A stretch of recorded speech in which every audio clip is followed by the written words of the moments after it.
Hello student, welcome to the Guruji classes. आज हम करेंगे क्लास 12th NIUS का इंग्लिश सब्जेक्ट का, जिसका कोड नंबर है 302। आज हम इसके अंदर एक ग्रामर पोर्शन का एक 4 मार्क्स का क्वेश्चन का कंप्लीट करेंगे, जो कि है रिपोर्ट राइटिंग। इससे पहले वाली वीडियो में मैं आपको ईमेल राइटिंग करा चुका हूं। ईमेल कैसे लिखना है वो भी 4 मार्क्स का है, वो तो 10th और 12th दोनों में आता है। 12th के अंदर एक रिपोर्ट राइटिंग का एक पोर्शन है जो कि 4 मार्क्स का आता है। बच्चों को पता नहीं कि इसका फॉर्मेट कैसे होता है और किस तरीके से लिखना है। चलिए मैं आपको बता देता हूं। बिल्कुल, मैं चाहूं तो इसको आपको ब्लैक बोर्ड पे भी करके दिखा सकता हूं। अगर आपको इस रिपोर्ट राइटिंग का फॉर्मेट चाहिए विद पीडीएफ, तो वो भी मैं आपको प्रोवाइड करा दूंगा। चलिए करते हैं शुरू। अगर आप मेरे चैनल पर नए हैं तो मैं आपको बता दूं, अगर आप मेरे चैनल से जुड़ते हैं, लाइक शेयर सब्सक्राइब करते हो, तो आपको क्या क्या मिलने वाला है। आपको फ्री पीडीएफ के नोट्स मिलेंगे, आपको इंपॉर्टेंट क्वेश्चन आंसर्स मिलेंगे, जो कि इससे पहले वाली वीडियो में मैं ऑलरेडी अपलोड कर चुका हूं। फ्री प्रैक्टिकल फाइल मिलेगी आपको, टीएमए के सॉल्यूशंस मिलेंगे। और ये सब लेने के लिए आपको मेरे को व्हाट्सएप नंबर 8851450051 पर कॉन्टैक्ट करना पड़ेगा, और या फिर मेरे टेलीग्राम चैनल पर, जो कि लिंक डिस्क्रिप्शन में मैं डाल दूंगा, उसको ज्वाइन करना पड़ेगा 12th क्लास के। उस पर ऑलरेडी नोट्स अपलोड होते रहते हैं। तो चलिए शुरू करते हैं। मेरे पास टॉपिक है रिपोर्ट राइटिंग। रिपोर्ट राइटिंग के लिए मैं आपको बता दूं कि सबसे पहले हमें क्या करना होता है। अगर मैं आपको बोलूं रिपोर्ट राइटिंग, देखिए ये रिपोर्ट राइटिंग का जो टॉपिक है, ये सीबीएसई के अंदर भी आता है, सीबीएसई के अंदर भी आता है, बट सीबीएसई के अंदर जो रिपोर्ट राइटिंग का फॉर्मेट है वो अलग होता है, और एनआईयूएस का रिपोर्ट राइटिंग का फॉर्मेट जो है वो अलग होता है। आपको सीबीएसई का रिपोर्ट राइटिंग का फॉर्मेट को फॉलो नहीं करना है, क्योंकि आपको ऑनलाइन यूट्यूब के ऊपर बहुत सारी वीडियोस मिल जाएंगी रिपोर्ट राइटिंग के ऊपर, पर कोई भी ये नहीं बताता कि एनआईयूएस के अंदर रिपोर्ट राइटिंग का फॉर्मेट क्या रहने वाला है। तो आप क्या करते हैं, आप रिपोर्ट राइटिंग जब करके आते हैं तो आपके मार्क्स कट हो जाते हैं, और ग्रामर सेक्शन का एक 4 मार्क्स का जो ये क्वेश्चन आता है आपका, ये आपका छूट जाता है, यह गलत हो जाता है। बट मैं आपको इस वीडियो के अंदर बिल्कुल सही से फॉर्मेट लिखना बताऊंगा कि किस तरीके से फॉर्मेट करना है आपको। चलिए शुरू करते हैं। देखिए स्टेजेस क्या होती है रिपोर्ट राइटिंग की। सबसे पहले अगर मैं आपको बोलूं तो आपको सबसे पहले आपको यह पता होना चाहिए कि हम किस बारे में रिपोर्ट लिख रहे हैं, यानी कि आपको इन्वेस्टिगेशन पता हो कि आप जो है रिपोर्ट किस बारे में लिख रहे हैं, क्यों लिख रहे हैं, क्या इंफॉर्मेशन है। तो आपको इन्वेस्टिगेशन और इंफॉर्मेशन आपको क्वेश्चन पढ़कर पूरी तरीके से पता लग जाए कि आप क्यों लिख रहे हैं रिपोर्ट। इसके अलावा सेकंड अगर मैं आपको बोलूं कि सेकंड मेरे पास पॉइंट क्या होना चाहिए, आपको टेकिंग नोट्स, यानी कि नोट के तरीके से आपको रिपोर्ट लिखनी है, यानी कि पॉइंट वाइज आपको कैसे लिखनी है रिपोर्ट, टेकिंग नोट्स। इसके बाद आपको क्या करना है, आपको फैक्ट्स के बारे में लिखना है, यानी कि एनालाइजिंग द फैक्ट्स, यानी कि रिपोर्ट से रिलेटेड जो भी फैक्ट्स हैं, जो भी बातें हैं, वो आपको रिपोर्ट के अंदर लिखनी है। इसके अलावा आपको क्या लिखना है, writing outline of the report, यानी कि आपको किस तरीके से रिपोर्ट की आउटलाइन लिखनी है, आउटलाइन राइटिंग। ये आप घबराइए मत, मैं भी आपको एक रिपोर्ट का एग्जांपल लिख के दिखाऊंगा, और आपको मुझे बताना है कि आपको क्या वो एग्जांपल समझ में आया। अगर नहीं आया तो मैं आपको एक और वीडियो के एग्जांपल में बताऊंगा। और जो स्टूडेंट्स फ्री क्लासेस ले जाते हैं ऑनलाइन, उनको भी मैं फ्री क्लासेस 1-on-1 आपसे एनआईयूएस से रिलेटेड जो भी प्रॉब्लम्स होगी वो भी सॉल्यूशन दूंगा आपको। आप मेरे से एडमिशन से रिलेटेड या कुछ भी प्रैक्टिकल फाइल से रिलेटेड, प्रैक्टिकल डेट से रिलेटेड, एडमिट कार्ड से रिलेटेड कुछ भी इंफॉर्मेशन चाहते हैं, 1-on-1 वीडियो कॉल भी मेरे को कर सकते हैं। आउटलाइन राइटिंग होनी चाहिए, यानी कि रिपोर्ट की पूरी आउटलाइन किस तरीके से होनी चाहिए, मतलब कि एक बॉक्स के अंदर आपको रिपोर्ट बनानी है। दूसरी बात, आपको पता होना चाहिए कि रिपोर्ट की एडिटिंग कैसी होनी चाहिए, यानी कि रिपोर्ट के अंदर फॉर्मेट क्या होना चाहिए, एडिटिंग। इसके बाद last but not the least, आपको पता होना चाहिए कि रिपोर्ट आपको किसको सबमिट करनी है। It means submitting the report. आपको पता होना चाहिए कि रिपोर्ट किसको सबमिट करनी है और कौन रिपोर्ट को सबमिट कर रहा है। तो इस रिपोर्ट से रिलेटेड मैंने एक क्वेश्चन ऑलरेडी प्रिपेयर करके रखा हुआ है। चलिए करते हैं इस क्वेश्चन को विद फॉर्मेट। मैं आपको समझाता हूं कि वो क्वेश्चन क्या है। देखिए यहां पर क्वेश्चन आ जाता है मेरा, right A report submitted by mister Naresh. देखिए मिस्टर नरेश ने एक रिपोर्ट सबमिट करी है, who works in a firm, जो एक फर्म के अंदर काम करते हैं दिल्ली में। ही हैज बीन आस्क्ड, उनसे बोला गया, टू विजिट द फर्म, के एक फर्म को विजिट करो इलाहाबाद, जो कि आज का प्रयागराज है, ऑफिस। देखिए मिस्टर रमेश एक दिल्ली के किसी ऑफिस में काम करते हैं, उनको बोला गया कि इनके ऑफिस का एक और ऑफिस की ब्रांच है जो कि प्रयागराज इलाहाबाद के अंदर है, आप उस ब्रांच को विजिट करें और एक रिपोर्ट को सबमिट करें on the functioning of the office, और बताएं कि वहां पर किस तरीके से फंक्शन चल रहा है, मतलब कि वहां की उनके ऑफिस की ब्रांच किस तरीके से काम कर रही है। तो अब इसके ऊपर आपको एक रिपोर्ट लिखकर बतानी है। तो मैं आपको बता दूं कि आप इसको इसमें लिखने के लिए सबसे पहले आप फॉर्मेटिंग में क्या करेंगे, आप वो सबसे पहले आप लिखेंगे टू, यानी कि आप रिपोर्ट किसको लिख रहे हैं, तो आप लिखेंगे टू। आप किसी का भी नाम लिख सकते हैं, आपका यहां पर मिस्टर रमेश लिखा हुआ है, तो आप किसी का भी नाम लिख दीजिए। यहां पर आप ऑफिस में कुछ फिक्टिशियस नेम लिख सकते हैं, कुछ काल्पनिक नाम लिख सकते हैं। मैं यहां पर मिस्टर वीपी सिंह का नाम लिख देता हूं कि मैं उनको भेज रहा हूं। वीपी सिंह कौन है ये है ज्वाइंट डायरेक्टर,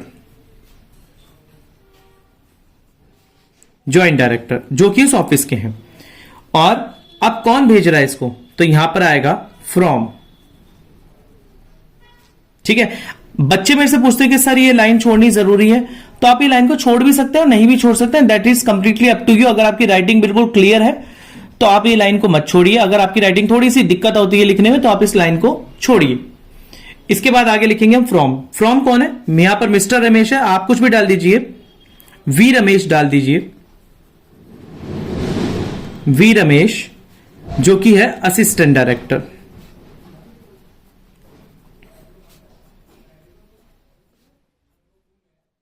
असिस्टेंट डायरेक्टर ये आपने लिख दिया यहां पर।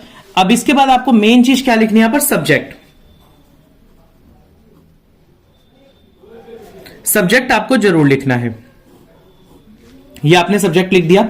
सब्जेक्ट क्या रहने वाला है, सब्जेक्ट आपको लिखना है, देखिए सब्जेक्ट क्या आपका रिपोर्ट है working of the Allahabad office, ये आपको यहीं से ही मिल जाएगा क्वेश्चन से, ये आपका सब्जेक्ट है। देखिए मैं आपको बताऊं, visit the firm Allahabad office and submit the report on the functioning of the office. कहां का ऑफिस, इलाहाबाद का, तो आपको report on the functioning of Allahabad office, ये आपको सब्जेक्ट लिखना है बनाकर, जो क्वेश्चन के अंदर ही होगा। तो मैं इसमें से यहां से लिख देता हूं, रिपोर्ट ऑन द, वर्किंग कर देता हूं मैं फंक्शनिंग के बजाय, वर्किंग ऑफ आवर, यानी कि हमारा इलाहाबाद का ऑफिस कैसे काम कर रहा है उसके बारे में। इलाहाबाद ऑफिस, ये आपका हो गया। देखिए टू हो गया, फ्रॉम हो गया, सब्जेक्ट हो गया, ये आपकी तीन चीजें आ गई। देखिए सीबीएसई का जो रिपोर्ट राइटिंग का फॉर्मेट है वो बिल्कुल अलग है, मैं अभी भी आपको बार बार कह दे रहा हूं कि सीबीएसई का रिपोर्ट राइटिंग का जो फॉर्मेट है बहुत इजी होता है, वो अलग है, बट हमारा एनआईओएस का रिपोर्ट राइटिंग का फॉर्मेट अलग होता है। आपको इसी को फॉलो करना है, तभी आपके मार्क्स आएंगे। देखिए अब आपको लिख देता हूं मैं यहां पर बताना चाह रहा हूं कि जिस तरीके से आपने इंस्ट्रक्शन दी थी, मैं इलाहाबाद के ऑफिस में गया और वहां पहुंचा किस तारीख को, और वहां पर कितने दिन रुका, और मेरी रिपोर्ट में क्या है। देखिए मैं यहां पर लिख देता हूं, एज पर इंस्ट्रक्शन, कि जैसी इंस्ट्रक्शन दी गई थी, as per instructions I left, left का मतलब निकल गया, I left for Allahabad, I left for Allahabad on 7th March and arrived, यानी कि पहुंचा देयर, वहां पर कब पहुंचा मैं, देयर ऑन 8th मार्च। मार्च लिखने की जरूरत नहीं है, 7th को निकला हूं तो 8th को ही पूछूंगा। 8th को पहुंचा।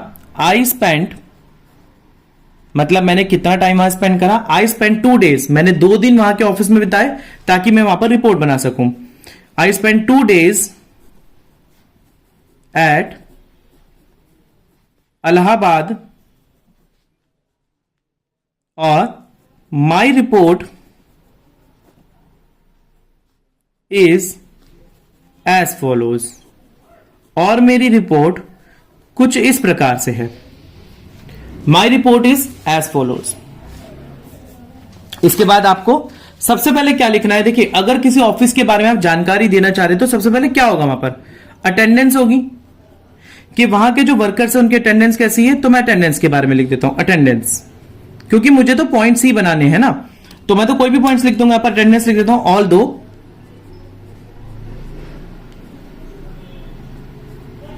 All the staff is required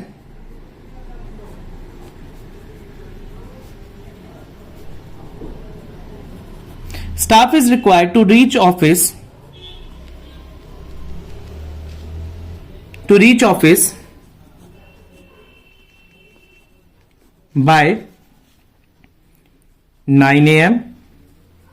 मतलब हालांकि कि स्टाफ को चाहिए कि वो 9 बजे पहुंच जाए, जनरली मतलब आमतौर पर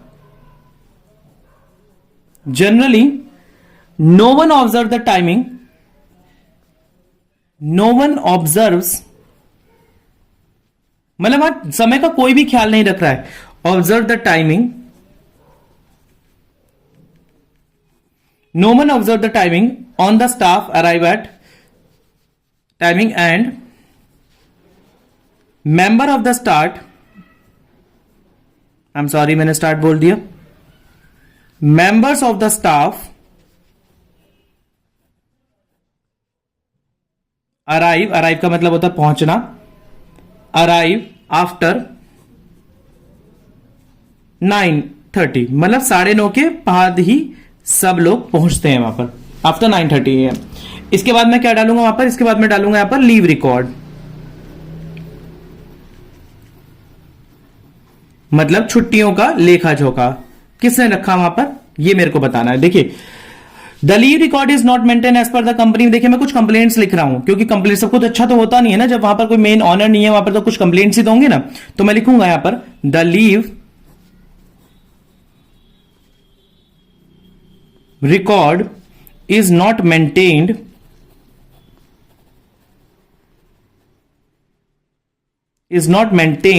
एज पर कंपनी मैनुअल।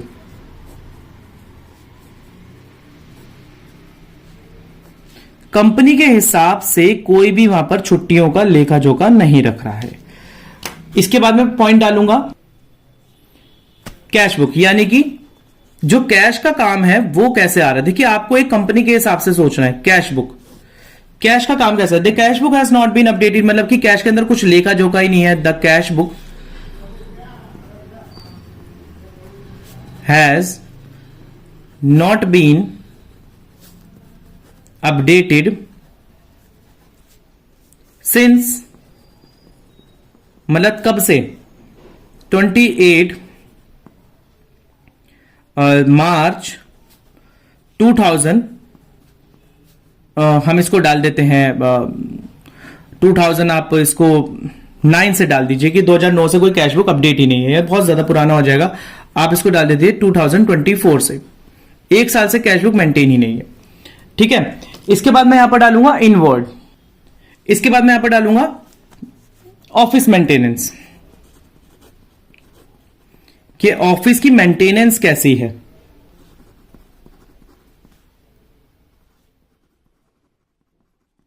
कि क्या ऑफिस के अंदर मेंटेनेंस चल रही है। आप डालने को तो उसमें कितने मर्जी पॉइंट डाल दीजिए, कितनी लंबी रिपोर्ट कर दीजिए, बट आपको सिर्फ वैलिड पॉइंट लिखने हैं, सिर्फ फैक्ट्स के ऊपर बात करनी है। यहां पर लिख देता हूं the office was generally well maintain. ठीक है, ऑफिस अच्छा बना हुआ था, कि द ऑफिस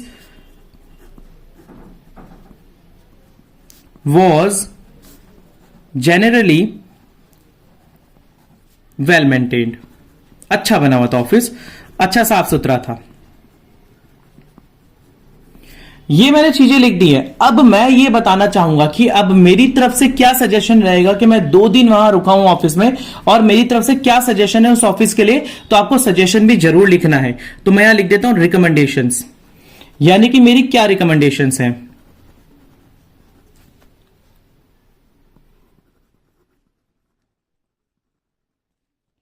मेरी रिकमेंडेशन क्या है, कि मैं क्या सलाह देना चाहूंगा। देखिए सलाह क्या रहेगा, कि मैं चाहूंगा कि कुछ सीनियर लोग वहां पर रहें और कुछ हेड लोग वहां पर रहें, जो कि ऑफिस के प्रोसीजर्स को मेंटेन कर सकें और कंपनी मैनुअल को मान सकें। तो मैं लिख देता हूं regional incharge and some senior associate, ये लिख देता हूं, यानी कि क्षेत्रीय। रीजनल का मतलब होता है कुछ क्षेत्रीय, regional incharge and some senior associates, some senior associates, मतलब जो सीनियर व्यक्ति हो, should be called to the head, मतलब उनके द्वारा कुछ सीनियर एसोसिएट्स को बुलाया जाना चाहिए। Should be called to the head office,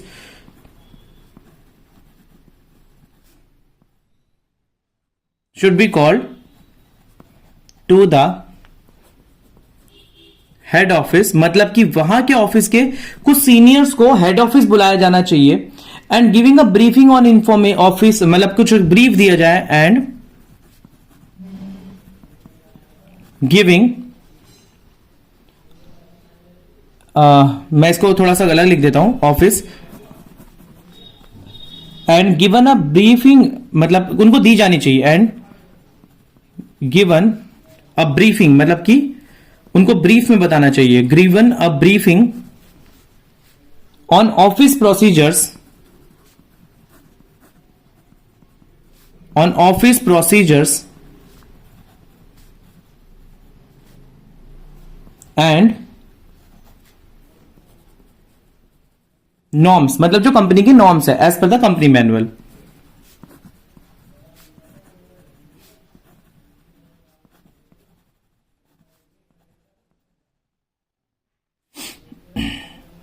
देखिए मैंने अपनी तरफ से रिकमेंडेशन दे दी कि कुछ आपके ऑफिस के सीनियर्स को, वहां के ऑफिस के सीनियर्स को यहां बुलाया जाना चाहिए और उनको कुछ कंपनी मैनुअल्स के हिसाब से कुछ इंफॉर्मेशन दी जानी चाहिए। देखिए आपको इस तरीके से लिखना है, हेडिंग्स के डाल के तरीके से लिखना है, लास्ट में आपको अपना नाम लिख देना है, यानी कि सेंटर आपको अपना नाम लिख देना है। वी रमेश मैंने के नाम से शुरू करा था, आप यहां पर अपना नाम लिख देंगे, तो यहां पर आ गया सेंटर का नेम।